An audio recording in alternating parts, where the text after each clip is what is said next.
என் வேதனைக்கு காரணம் என்ன? என் வேதனைக்கு காரணம் என்ன?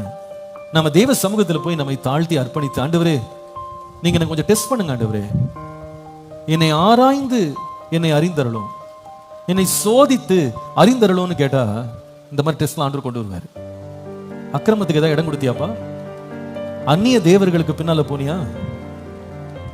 பணத்தின் மேல் உன் ஆசையை வைத்தாயா? இதனுடைய விளைவு என்னவா வரும்னு கேட்டா வேதனை. நம்ம ஆண்டவர் சமூகத்துல நம்மை தாழ்த்தி, என் வாழ்க்கையில ஒரு சந்தோஷமோ ஒரு நிம்மதியோ இல்லாம, ஒரு ஒரு அமைதி இல்லாம வேதனையால் நிறைஞ்சு உட்கார்ந்திருக்கிறதுக்கு இது காரணமா இருக்குமா ஆண்டவரே? ஆண்டவரே, என் வாழ்க்கையில வேதனை உண்டாக்கும் வழிகளுக்கான இந்த சோதனைகளை நான் ரன் பண்ணும்போது, டெஸ்ட் எல்லாம் ரன் பண்ணும்போது ஏதாவது உள்ள லெவல்ஸ் அதிகமாச்சுன்னா என்னை சீர்படுத்துறதுக்கு என்னை நித்திய வழியில நடத்துங்க ஆண்டவரே, என்னை சீர்படுத்தும். அதே போல எவ்வளவு பெரிய பரிசுத்தவானா இருந்தா கூட தேவனிடத்துல போய் நம்மை ஆராய்ந்து பார்க்கணும். ஆண்டவரே, என்னை சோதிச்சு பாருங்க, என்னை ஆராய்ஞ்சு பாருங்க, ஏதாவது உமக்கு உங்களுடைய கண்கள்ல வேதனை உண்டாக்குகிற பாதைக்கு நான் இடம் கொடுத்துட்டேன்னா சோதிச்சு பாருங்கன்னா கர்த்தர் சொல்வாரு. அப்பா, அக்கிரமத்துக்கு இடம் கொடுத்துட்டியா? தீவனையை விதைச்சியா? துன்மார்க்கத்துக்கு இடம் கொடுத்தாயா? கர்த்தர் டெஸ்ட் பண்ணுவாரு.